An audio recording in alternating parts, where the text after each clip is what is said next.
Good day everyone, I am Yuainia Y and on behalf of group number 3, we welcome you all and bring you to the world of traditional games or the laro ng lahi here in the Philippines.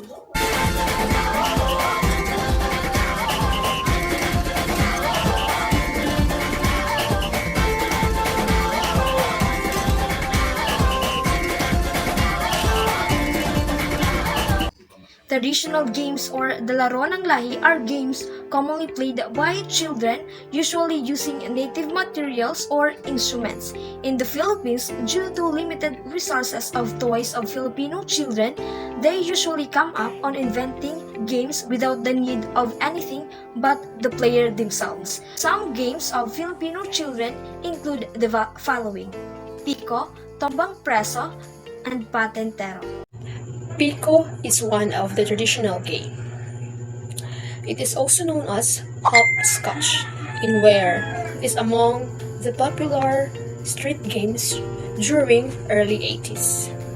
This traditional game is not only popular in the Philippines before, but also in many parts of the world, but the mechanics may vary depending on the location. It is thought that the origin may be from Romans or Chinese. The earliest record was in 1677 in Poor Reuben's almanac with the name Scotch Hoppers. In India, it is called Stapo or Kith. Rayola in Spain, Glossa in Latin America, Nanakonko in Russia, Klasi in Poland, Kamapana or Mundu in Italy, Hinkelen in Netherlands, and Flanders, Skolika in Bosnia, Croatia, and Serbia, Teng-Teng in Malaysia, Bebeleche in Mexico. Pico or hopscotch is one of the most famous Filipino games. It is a group game and can be played with as many people as you want. Unlike games nowadays, Pico is more physical and requires a lot of jumping. Therefore, this game is healthy than the games that is evident this time. Playing Pico is very simple. Do you want to know or remember or reminisce how to play Pico? So here's Miss Soretta. She will be elaborating and discussing more about the mechanics of this traditional game, Pico. Hello everyone, I'm Milan Rose B. Soretta and I will report and explain the procedures and mechanics of Pico. But first, I want you to know the materials and equipment of Pico.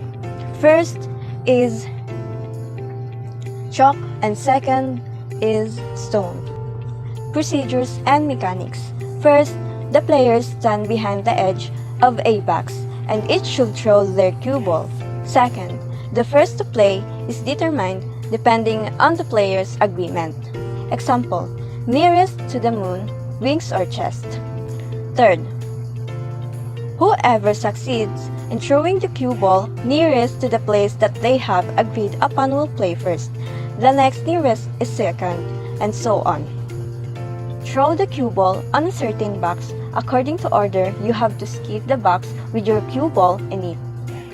Once you step at the lines or outside the pattern, you'll be disqualified.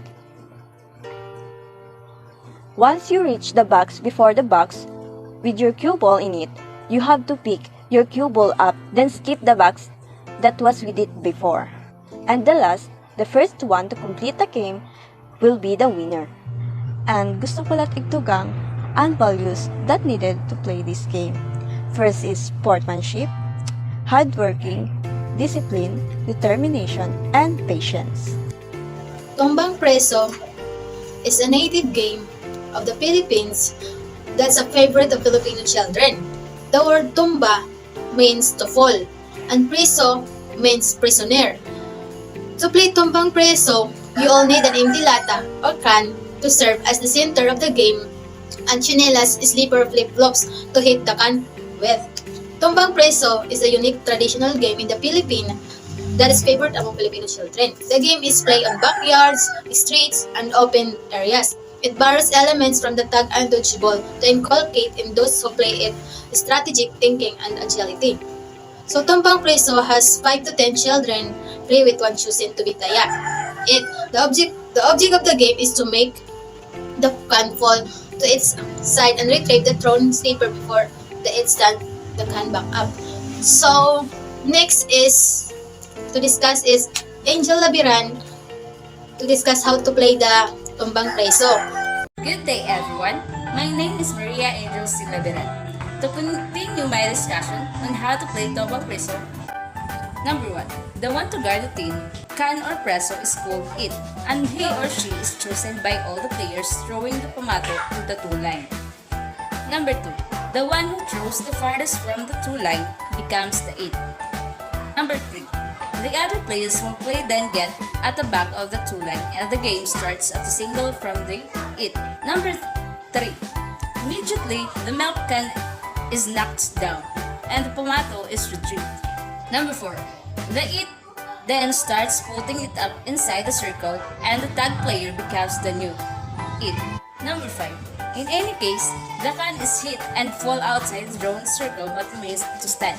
Then the it has all the rights to tag the hitter once he or she leaves the two line. Number 6. The can may be hit or knocked down other when it is outside the circle. Number 7.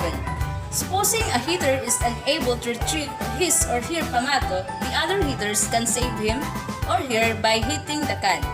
I am Yuain Hawaii and I will be discussing about the Patentero game. Patentero is a popular Filipino game that can usually be seen along the streets of the Philippines. This game is an outdoor type of game because it really needs a huge area in order to play it.